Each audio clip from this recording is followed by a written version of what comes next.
Das Portal, das ja den Namen Copernico trägt, das zum östlichen Europa informieren soll, es passt wunderbar in die Zeit.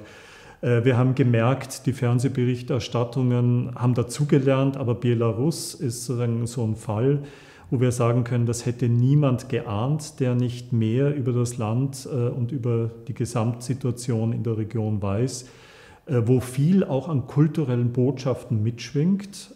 Und genau an solchen Beispielen wollen wir vermitteln, a, was fehlt im heutigen Wissen über das östliche Europa und wo man das auch zusammendenken kann mit Geschichte, die uns selber betrifft.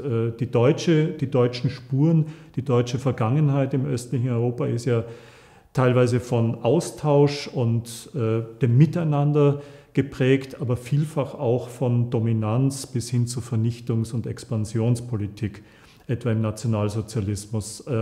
Und das quasi insgesamt zu schildern und nicht nur eine Facette herauszugreifen und diese Region so als rückständige oder als Krisenregion oder Katastrophenregion erscheinen zu lassen, das ist ein wesentlicher Anspruch dieses Portals.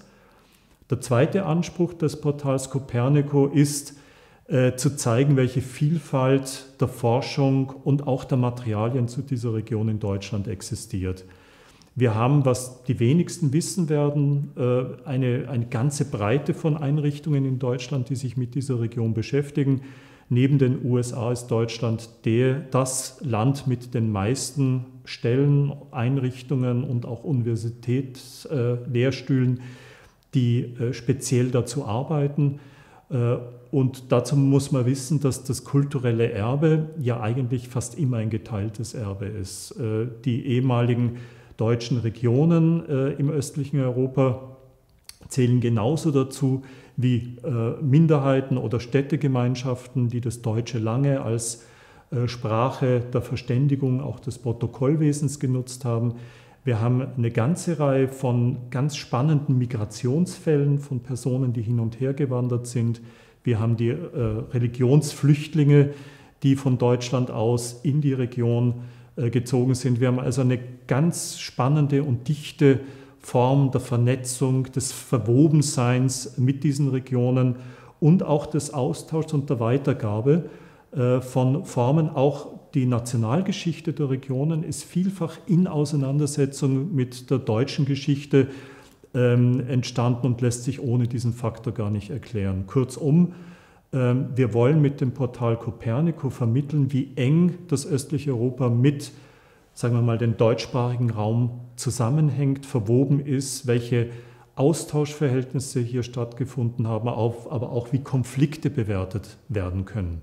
Jede Sicht, die auf ein gemeinsames Konfliktfeld existiert, soll in einer wissenschaftlich unterstützten Weise, aber in einer Form präsentiert werden, die verständlich macht, worum es hier geht, ohne dass man gleich Expertin oder Experte sein muss. Das östliche Europa ist eine ganz spannende Region aus mehreren Gründen. Zum einen überrascht einen die Region immer wieder. Das östliche Europa kommt im Schulunterricht nur sehr selten vor. Teilweise weiß man über die Länder so gut wie nichts. Im Schulunterricht kommt das östliche Europa vor allem als Region der Kriege und Krisen und des Kommunismus vor, falls überhaupt. Wenn man früher in die Geschichte zurückgeht, sieht man ganz spannende Phänomene. Das östliche Europa war ein Rückzugsort für Glaubensflüchtlinge in der frühen Neuzeit. Da gab es also eine Vielfalt an verschiedensten Richtungen, das hätte man nicht vermutet. Es gab ganz früh sehr moderne Gedanken, etwa im 18. Jahrhundert, über Verfassungen und politische Ordnungen. Das kulturelle Leben war sehr vielfältig. Phänomene wie Mehrsprachigkeit, alles, was wir heute auch aus der Gegenwart kennen, war dort in vielfacher Weise schon vorgeprägt.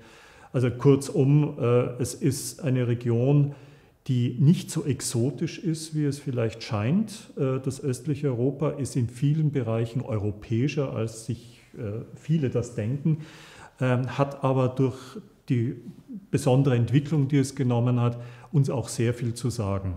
Also Phänomene, die wir so nicht kennen, die uns aber einfach verdeutlichen, was Europa in seiner Vielfalt ausmacht.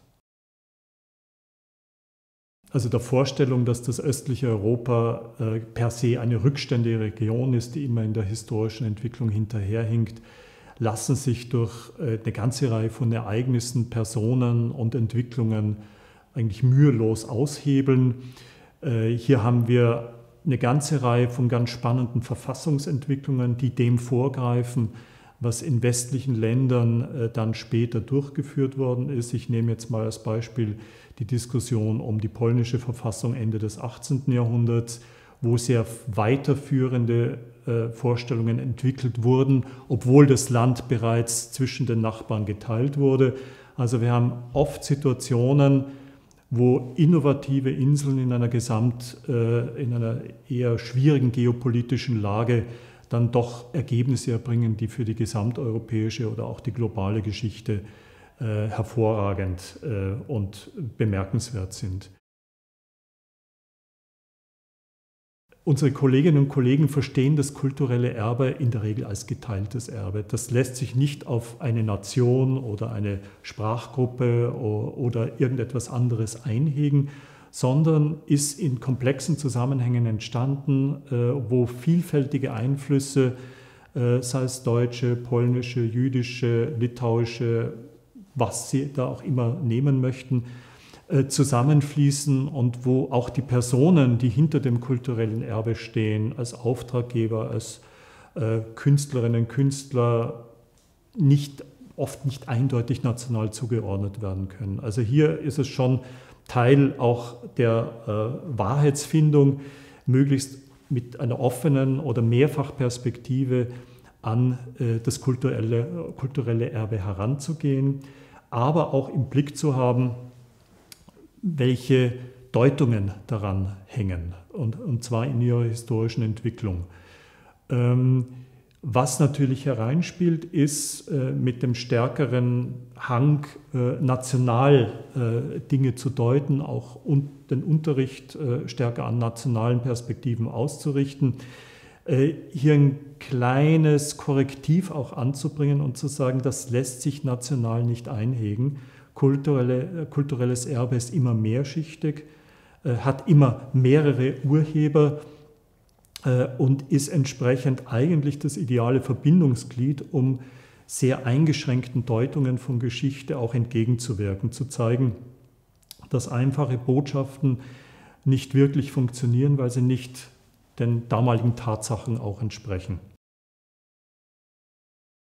Die Geschichtswissenschaft wird sich mit dem östlichen Europa in den nächsten 10 Jahren intensiv mit natürlich den Themen befassen, die auch allgemein jetzt en vogue sind und beforscht werden. Also Klima-Umweltgeschichte ist hier, glaube ich, ein ganz wesentlicher Punkt. Auch die Frage politischen Wandels ist nach wie vor ein heißes Thema, auch weil wir hier Entwicklungen in den Blick nehmen können und auch müssen, die wir aus verschiedenen Ländern kennen. Die Erinnerungskultur und Geschichtspolitik wird nach wie vor Thema sein, erweitert um die Dimension des digitalen Erinnerns und der digitalen Geschichtspolitik. Wir haben aber auch natürlich immer noch das Thema, welche Begriffe wir eigentlich verwenden, wenn wir über das östliche Europa, über Ostmitteleuropa, Südosteuropa, über Europa sprechen. Wir können natürlich Europa als Europäische Union fassen, wo viele Länder des östlichen Europas jetzt als Mitglied mit dabei sind. Das ist aus meiner Sicht aber nicht genug. Wir müssen uns, glaube ich, über die Räume, die wir hier vor Augen haben und das Verständnis, das die Begriffe transportieren, wenn wir über sie reden, das muss auch nochmal mit den Partnern in der Region geschärft werden. Ich wünsche mir für das Portal Copernico, dass es in einer Form Wissen über das östliche Europa vermittelt, das nicht Stereotypen oder Vorerwartungen entspricht. Es muss überraschen, es muss Denkhorizonte auch durchbrechen können. Es muss es aber in einer Weise tun, die nicht nur die Kolleginnen und Kollegen im akademischen Bereich anspricht, sondern auch generationenübergreifend wirkt. Das heißt vor allem die jüngere Generation, die aus dem Schulunterricht nicht immer ein sehr fundiertes Wissen und ein tiefes Wissen über die Region mitnimmt, dass die interessiert wird, tiefer in die Geschichte dieser Region einzusteigen.